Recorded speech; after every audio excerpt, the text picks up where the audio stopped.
자기를 비우신 예수님이 이제 낮아지는 길을 가셨습니다. 낮아지고 또 낮아져서 가장 낮은 자리로 가셨고 또 가장 작은 자가 되셨습니다. 세상에서 가장 작은 자가 누구겠습니까? 종이죠. 예수님이 왜 이렇게 낮아지고 작은 자가 되신가요? 오직 한 가지 이유 때문입니다. 저와 여러분을 살리시기 위하셔서 그러신 거죠. 어쩌면 이 세상에서 가장 귀한 일이 죄에 빠진 인간을 죽음과 죄에서부터 살리는 일이 아니겠습니까? 근데 그렇게 가장 귀한 일을 하기 위해서 필요한 것이 낮아지는 것이고 종이 되는 것이 아니었을까 생각합니다. 그러니까 예수님이 그렇게 낮아지고 종이 되어서 섬겨 주신 거지요. 예수님은 지극히 거룩하신 분인데요. 그 거룩하신 하나님이 가장 미워하는 게 있다면 죄인입니다. 그런데 가장 거룩하신 분이 가장 미워하는 죄인이 되신 거예요. 그게 바로 자신을 가장 낮추신 거지요. 그 길을 예수님 스스로가 선택하셔서 가셨고요. 예수님이 죄인이 되신 것은 자신이 죄를 지었기 때문에 죄인이 된 게 아니죠. 저와 여러분의 죄를 가져오라고 하셔서 자신이 그걸 다 대신 짊어지셔가지고 스스로 죄인의 자리에 가셨어요. 그곳은 하나님의 형벌을 받는 자리입니다. 하나님의 진노를 받는 자리인데 그 자리로 저와 여러분을 대신해서 예수님이 그 길로 가신 거죠. 이런 예수님의 실제로 또 이렇게 낮아지고 섬기는 본을 보여주신 것이 최후의 만찬 자리에서 제자들의 발 앞에 엎드려서 가장 더럽고 냄새나는 이 발을 씻어주신 사건입니다. 그러면서 이거는 내가 너희에게 본을 보여주는 거니까 너희도 이렇게 서로 섬기는 자가 되라, 이런 말씀을 하셨거든요. 이건 분명한 주님의 가르침이 때문에 저와 여러분이 예수님처럼 낮아지고 섬기는 삶을 살아야 할 줄 믿습니다. 여러분, 성경에서 어떤 사람이 예수님을 가장 많이 닮은 사람일까요? 신구약 전체를 놓고 봤을 때 요셉이라고 하는 사람이 예수님을 가장 많이 닮은 사람이라고 할 수 있을 거예요.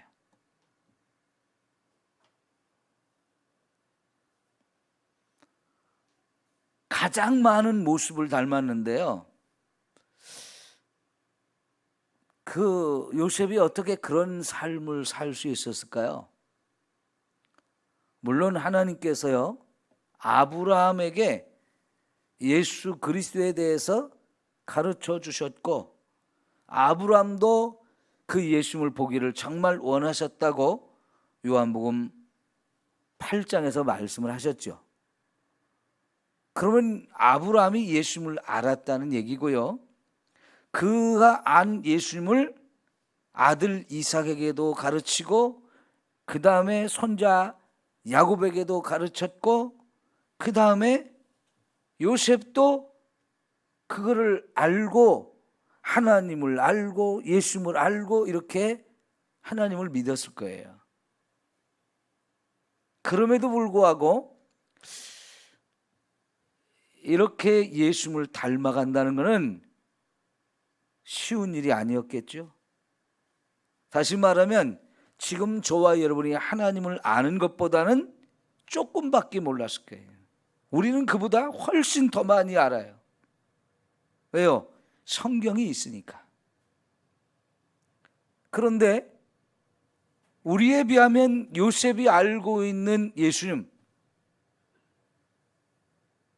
그렇게 많지 않았을 텐데요. 놀랍게도 그의 삶이 예수님을 가장 많이 닮은 삶을 살았어요. 특별히 그가 종으로 팔려가서 오랜 시간 종사를 했죠. 종은 어쩔 수 없이 남을 섬겨야 되는 자리예요. 그렇게 어쩔 수 없이 팔려서 종의 자리에 갔을 때 섬기는 것을 통해서 주인의 인정을 받았단 말이죠. 그러면 요셉이 그렇게 종의 자리에 가서 섬김의 삶을 산다고 했을 때 이것을 최선을 다해서 하지 않았으면 주인의 인정받는 건 쉽지 않았을 거예요. 근데 우리가 정말 요셉같이 억지로 팔려서 종살이를 하게 되었다면 그 종살이 정말 신나서 재미있게 했겠습니까? 거의 대부분 불평불만하며 살기가 쉽거든요. 그런데 요셉이 그 종살이를 할 때 정말 남다르게 다른 종들과 달리 눈에 탁 띌 정도로 열심히 그 종살이를 한 것 같아요. 그러니까 주인이 인정하고 그에게 가정살림 전체를 맡겨줄 수 있었지 않겠어요? 그러다 또 억울하게 옥에 갇혔잖아요. 이거는 종보다도 더 못한 신세가 된 건데, 근데 그 옥에 들어가서 갇혀있는 죄수 삶을 살면서 여전히 요셉이 섬기는 일을 또 잘했단 말이죠. 그러니까 간수장의 눈에 띄어가지고 그 감옥의 삶을 또 다 이렇게 도맡아서 할 수 있는 그런 자리에 세워졌다는 것은 역시 그 자리에서도 섬기는 일을 정말 잘한 사람이라고 우리가 볼 수 있어요. 이거 정말 쉽지 않은 자리입니다. 하나님께서는 어쩌면 하나님의 일꾼이 되어질 사람을 훈련시킬 때 이런 낮아지고 섬기는 훈련을 많이 하시는 것 같아요. 그런데 그렇게 낮아지고 섬기는 일을 잘해서 하나님의 인정을 받으면 어느 순간 하나님이 최고의 자리로 높여 주시는 것을 볼 수 있어요. 우리가 빌립보서 2장 5절에서 예수님이 이렇게 자기를 비우고 낮아지고 또 섬기고 죽는 자리까지 가셨을 때 이제 하나님께서는 그 예수님을 바로 높여주셔가지고 최고의 자리로 올려주시지 않습니까? 그래서 이 세상 모든 만물이 다 그 앞에 무릎도 꿇게 하고 입으로 예수를 주라고 시인하는 이런 상황으로 완전히 모든 걸 반전시켜주는 것을 우리가 볼 수 있어요. 어쩌면 저와 여러분이 이 세상에서 하나님의 자녀로 살아가는 데 있어서 이 낮아지고 비우는 훈련은 필수 코스가 아닐까 생각이 되어집니다.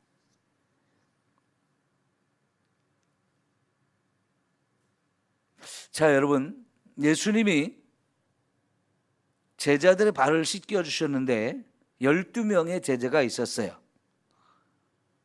한번 생각해 봅시다. 누구의 발을 제일 먼저 씻겨줬을까요? 여러분 같으면 누구의 발을 먼저 씻겨줄 것 같습니까? 언뜻 우리는 베드로의 발을 제일 먼저 씻겨주지 않았을까? 수제자였으니까. 그런데 이 요한복음 13장을 잘 읽어보면 베드로는 한 중간쯤 씻겨준 것 같아요. 중간 이후에. 다른 제자들을 먼저 씻기다가 베드로를 씻길 차례가 되었을 때 베드로가 발을 안 내놓죠. 어떻게 선생님이 제 발을 씻기십니까? 하면서 자기 발을 씻길 수 없다고 얘기합니다. 왜 그래요?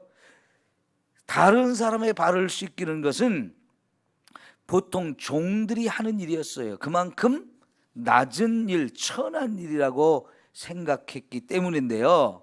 선생님이신 예수님이 제자인 자기의 발을 씻겨준다는 걸 자기는 허락할 수가 없다면서 안 된다고 그러죠. 그러니까 베드로는 첫 번째 씻겨준 사람이 아닙니다. 그러면 누가 예수님이 첫 번째 씻겨준 사람이었을까? 1절에 보면 예수님께서 자기가 세상을 떠나서 아버지께로 올라갈 때가 된 것을, 가까이 온 것을 아시고 세상에 있는 자기 사람들을 사랑하시되 끝까지 사랑하셨다는 말씀이 나오고, 바로 이어서 2절에 마귀가 가룟 유다의 마음에 예수를 팔 생각을 넣었다는 이야기가 소개되고 있어요. 그러면 여러분, 가룟 유다가 예수님을 팔아먹으려고 하는 생각을 지금 결정을 하고 있는 상태, 이거를 예수님이 아셨을까요? 모르셨을까요? 분명히 아셨어요. 그럼에도 불구하고 이 가룟 유다까지 여전히 사랑하고 계시다는 거지요. 그럼 모르면 이거 모르고 당하지만 예수님은 이미 너무나 흉악한 마음을 품고 있는 가룟 유다의 마음을 아셨단 말이죠. 그럼에도 불구하고 예수님이 가룟 유다를 사랑하셨다는 얘기를 1절에 먼저 하시는 이유는 아마 이 발을 씻겨주는 가운데 가룟 유다를 첫 번째로 씻겨줬을 가능성이 저는 누구보다도 많다고 생각해요. 우리 그런 속담이 있잖아요. 미운 놈 떡 하나 준다, 더 준다, 그런 얘기 하잖아요. 왜요? 그 미운 관계를 회복해서 더 좋은 관계로 만들고 싶으니까. 그래서 미운 놈 먼저 떡을 하나 더 주는 거죠. 왜 그래요? 사랑하고자 하는 마음, 사랑하는 마음을 더 그 사람이 더 느낄 수 있도록 배려를 해주는 거죠. 그래서 제가 생각하기에는 가룟 유다를 제일 먼저 씻겨 주었을 것 같아요.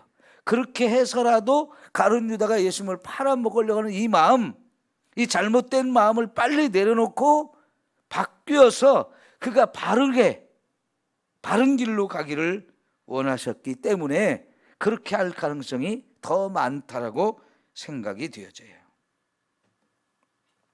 그러면서 예수님이 제자들의 발을 다 씻겨주시고 난 다음에 내가 너에게 이게 본을 보여준 거다. 선생이 되어서 제자들의 발을 씻어준 것을 너희가 보았는데 내가 이렇게 한 것은 너희로 하여금 나를 본받아서 이렇게 남을 섬기는 자가 되라고 이렇게 하셨다고 말씀을 하는 거죠. 여러분, 고린도전서 9장에 보면 사도 바울이 이런 얘기를 해요.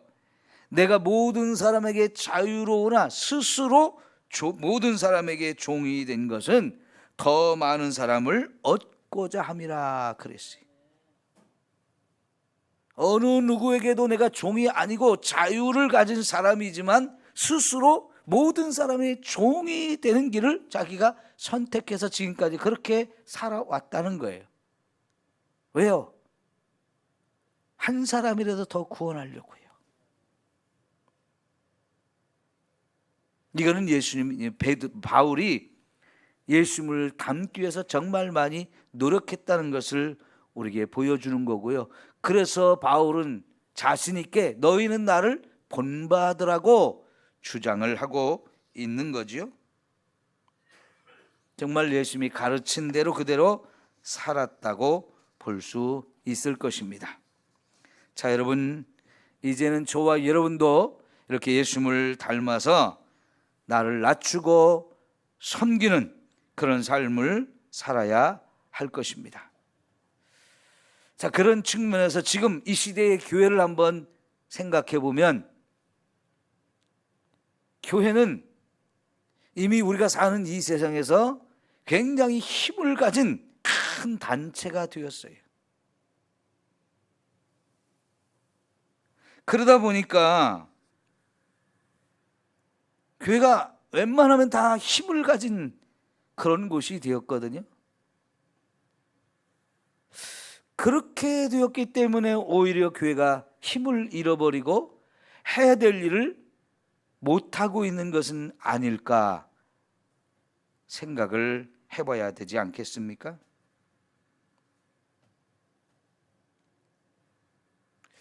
교회는 세상에 어려운 사람들이 언제든지 기댈 수 있는 곳이 되어야 하고, 그 힘들고 어려운 사람들에게 가장 가까운 친구가 되어줘야 하지 않을까요? 세상이 하기 어려워하는 일들을 찾아서 스스로 그런 일들을 더 많이 하려고 애를 써야 하고, 박수갈채를 받지 않아도 남 모르게 그런 일들을 더 많이 찾아 해야 하지 않겠습니까? 그렇게 말없이 세상을 섬길 때 세상이 이 세상의 교회는 꼭 필요한 곳이라고, 우리 곁에 있어 달라고 이렇게 요청하는 곳이 될 수 있으리라고 생각을 합니다. 저는 목회자로서 이렇게 생각해 보면, 성도님들이 목회자를 참 많이 섬기는 것을 늘 경험하며 사는데, 그러다 보니까 나도 모르게 너무 권위의식을 갖는 건 아닐까, 스스로가 이제 나는 섬기는 법을 잃어버리고 대접만 받으려고만 하지는 않는가, 저부터 좀 많이 돌아보면서 살겠습니다. 여러분, 정말 우리 낮은 자리로 가야 되고 섬기는 삶을 살아야 합니다.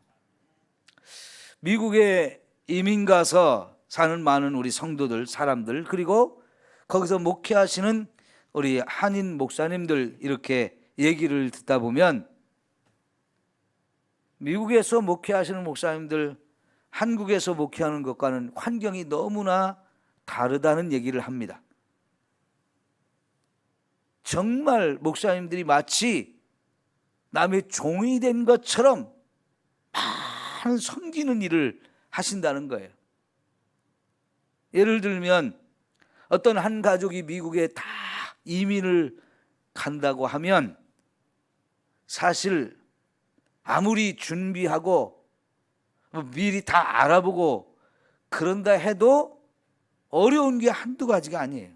왜냐하면 모든 게 다르고 낯설잖아요. 근데 그런 곳에 온 가족이 다 함께 가서 정착한다는 것은 모든 걸 새로 시작해야 되고 결코 쉽지 않아요. 거기다가 말도 안 통하는데. 그러니까 여러분, 예를 들어서 우리나라에서 별 4개를 달아서 최고의 자리에 있던 사람도요, 미국으로 이민 가면 할 수 있는 게 없으니까, 여기서 뭐 연금 나오고 여기서 뭐 퇴직금 받고 이런 거 가지고는 나머지 여생을 편안하게 살 수가 없이 뭔가 또 일을 해야 되는데 뭐 할 수 있는 게 없으니까요, 청소하는 일, 세탁하는 일, 이런 거밖에 거의 할 게 없다는 거예요. 네, 그래서 이민을 가게 되면 제일 먼저 공항에서 나와서 맞아주는 분들이 목사님들인 거예요. 차를 가지고 와서 짐 다 꺼내서 차에 싣고 그들이 이사 갈 곳 다 알아봐주고, 이사 가서 거기 짐 정리하는 것까지 다 목사님들이 손수 팔 걷어붙이고 정말 종처럼 그렇게 일을 하고, 여기저기 필요한 곳 다 모시고 다니면서 가르쳐주고 알려주고 뭐 손수 일 봐주고 하는 일을 처음부터 끝까지 목사님들이 다 한다는 겁니다. 왜 그렇게 할까요? 이민을 갔는데 실패하면 어떻게 돼요? 한 가족 전체가 엄청난 고통을 받아야 되잖아요.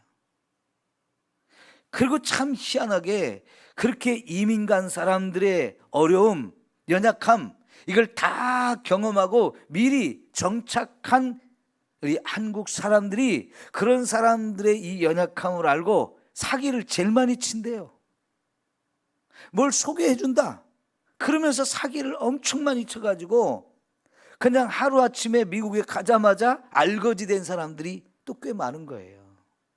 그러니까 그런 사람들로부터 보호해주고 그들이 잘 정착할 수 있게 하기 위해서 도와주려고 하는 것이고, 무엇보다도 가장 큰 이유가 뭐냐면 그 영혼을 구원하고자 하는 거지. 안 믿는 사람들도 가게 되면 뭘 어떻게 해야 될지 참 막막한 상황이 되어지는데, 목사님들이 나와서 막 이렇게 해주면 얼마나 고맙고 감사하겠어요.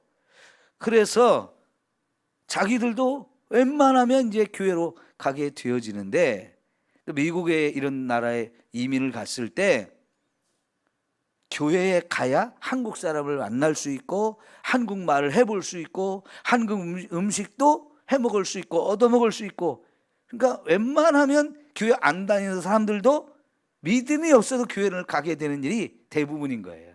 그러니까 목사님들이 그렇게 섬기면서 하는데, 또 문제는 뭐냐면 그렇게 해서 안정적으로 미국에 이제 정착을 하잖아요. 목사님들을 또 그렇게 많이 배신을 한다는 거예요, 그분들이요. 그래서 미국에서 목회하시는 이 한인 목사님들의 상처가 정말 많다고 그래요. 그래도 그렇게 살 수밖에 없는 상황인 거지요. 거기에 비하면 우리 한국에서 목회하시는 저와 같은 입장에서는 그렇게 하지 않아도 된다는 것이 다행인지 아닌지는 모르겠습니다.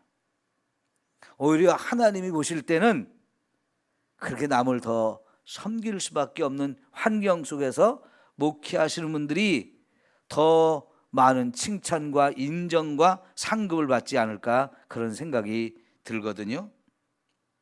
여러분, 우리가 참 우리 마음속에 교만이라는 게 많잖아요.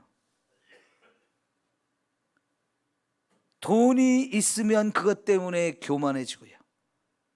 남들보다 더 많이 배우면 그것 때문에 또 교만해지고요. 남들보다 조금이라도 높은 자리에 있으면 그것 때문에 더 교만해져서 당연히 자기는 남들의 섬김을 받아야 되는 사람이라고 생각하고 남을 무시하기가 참 쉬워요. 우리 사회 여전히 그런 모습들을 볼 때 참 씁쓸함을 느낄 때가 많은데, 이런 세상 속에서 저와 여러분이 나를 비우고 나를 낮추며 나를 섬기는 사람으로 그렇게 생각하고 산다는 거 결코 쉬운 일이 아니지만, 여러분, 오늘 저와 여러분이 정말 낮아지고 섬기는 일을 자꾸만 찾아서 해야 할 줄 믿습니다. 권세가 있어도 오히려 나를 낮출 수 있는 이런 삶을 살아야 합니다. 예수님이 그렇게 해주셨기 때문에 저와 여러분이 구원을 받았잖아요. 그래서 우리는 더더욱 우리 주님처럼 종의 자리로 가고 섬기는 자리로 가서 더 많이 섬기려고 힘쓰고 애쓰는 저와 여러분이 되어야 할 줄 믿습니다. 기도하겠습니다.